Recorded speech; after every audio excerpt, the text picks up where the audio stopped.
بله پشتی کل 2014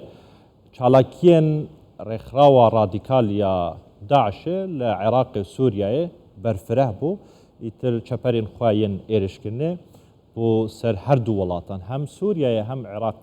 برفره کرن امریکا الودمی هف پیمانی اکراگهاند هف پیمانی دجی چکدارن داعشه که امریکا سرپرشتیاوی دکر ایتر در بازی ناوا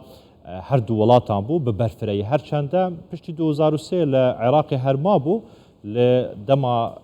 2014 به برفره جارکا دوگریا ناوا هم عراق هم سوریه ام بزان بین ل 2014 هیا نها امریکا چند بنگهن خو دناوا سوریه دا داینه هرچنده جبلی امریکا گلک ولاتن دناوا سوریه دا روشافای کردستان هنه مینا روسیا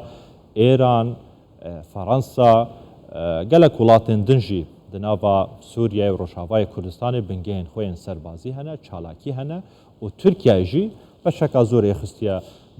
دست خود هرچنده اردوغان بریان هاجی گفاوی که دکر کو اپراسیونه که لترکیه لباکور سوریه مبستاوی روشافای کردستان به کورایی 30 کیلومتران و انجام بدتن لحیا نها او اپراسیون انجام ندایا مبستا مایا سرکی ایرو اوه ام بزان بین پشتی 2014 هیا نها امریکا چند بنگهن خواهین سربازی ین گرنگ دناوا سوریا و روشافای کردستان دانینه و هیا نها او بنگه چالاکن هرچنده سین، روسیا، ایران گلک ولاتن داخل امریکا کلیه کو خوش سوریه وکشینیتن بنگهن خوین سربازی وکشینیتن ثروت و سامان و دهات ترکیه سوریه جخورا دزیتن تایبت سامانوی سروشتی لی امریکا گوی خونا دوی که بردوامش کارو چالاکین خواه ام بزن بین چه بنگه هنه لی دیر که که یک جباجرن روش آوای کردستانیه دبن دستحالاتا هزن حسد دایا امریکا لو در چالاکه یک جبنگه وان بنگه رمیلانه که 500 سرباز دوی بنگه دا هنه و چالاکن روزانه کارن وان ین سربازی هنه یک جبنگه هندن هل دیری که هیا که روباریایه که دناوا روباریایه دا اف یک جوان بنگه وان هری مازنتر دیر که هیا که بندی خانه تیده هیا هر وها درون بیره هنه او درون امریکی لو دری رادبن مطار وان فروکخانه وان وجن لو دری هیا هر وها هلیکوپتر هنه هلیکوپتر جنگی لوی بنگهی هنه بنگه روباریا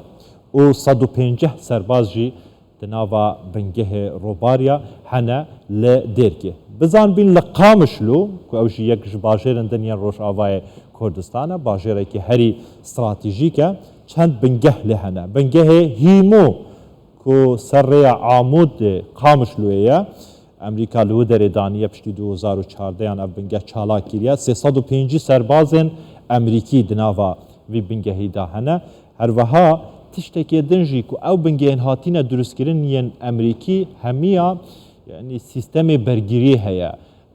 سیستم دجا موشکی هیا جبر موشکن هم ایران هم یت روسیا گله جار ین ترکیه جی او درونن ایرشی سر سوریه پیتینه کرن روشافای کردستان تیکرن که واتل دناوا وان بنگانه دا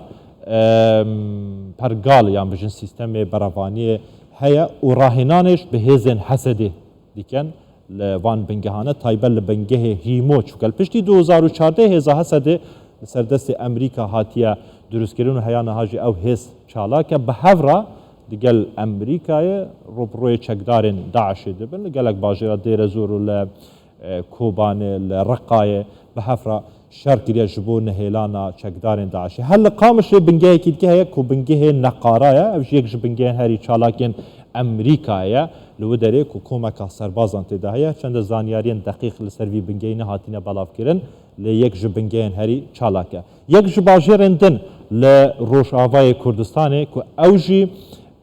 بنگهن امریکی تدهنه باجر حسکیه که باجر حسکیه یک بنگهن هری چالاکن امریکی تدهنه که بنگه المدینه الریاضیه لروشافای کردستانیان لسوریه جراد بیجن باجر ورزشی 105 سربازن امریکی دناف دانه و هر وها شروان حسدی جی دگلوان کار دکن و دناوا وی بنگهی دانه چون راهنان وان بردوامن و آلیکاریین امریکا جیش بو شروان حسد بردوامن هرچند گلک جان ترکیه ولاتن دجی رخنا جه دگرن کو نابا آلیکاریا حسد بکن تایبت ترکیه دبیجیتن باس که پکیه نابا آلیکاری وان بینکرین لی امریکا گوه خناد ترکیه بردوام لسر آلیکاری کرنا شروان حسد لروش آوای کردستان به ایکی کو دبیجن ام به هفرا روبروی چکدارین داعش دبیجن هیچ مترسین داعش لنافچه ماینه یکش بنگه هندن ین سربازی امریکی کو اجی دکه و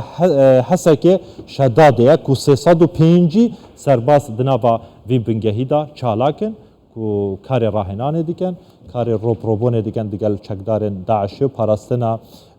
مافین خو برجواندین خوین امریکی لحسکه هل حسکه دمینین کو یکش بنگه هندن هیا تل بیداره کو اف یکج تل بیدار یکج بنگه هن هری چالاکن امریکایه لحسکه کو روزانه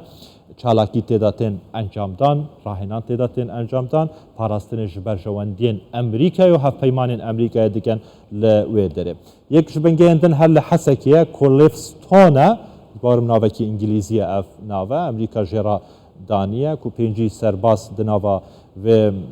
بنگهی ده هیا بنگهی سربازی امریکی و هلیکوپتر جلو داره هنه هلیکوپتر جنگی لوی بنگهی رادبن لدما مترسی دروز بونه ایتر گل چکدارن داعش با لگل هل آلیه که دن با یک جه بنگه هندن او جه هل حسکه گلک بنگه هن سربازیین امریکی لو درنه قصریکه کو بنگه که پشگیریا شر دکتن کو دنابا وی بنگهی دا آلاوین سربازیین آماده تیده هنه هر دما شرک دروز با لو دره اف آلاوین سربازی تین و گوهستن بو بنگه هندن بو چپرن شر کو بنگه که آماده هر وها لدرازوره اف بنگه گلک یعنی چاوه جهان لسروان بنگه سربازی امریکانه یک جوان بنگه زویا عمریه کو اف بنگه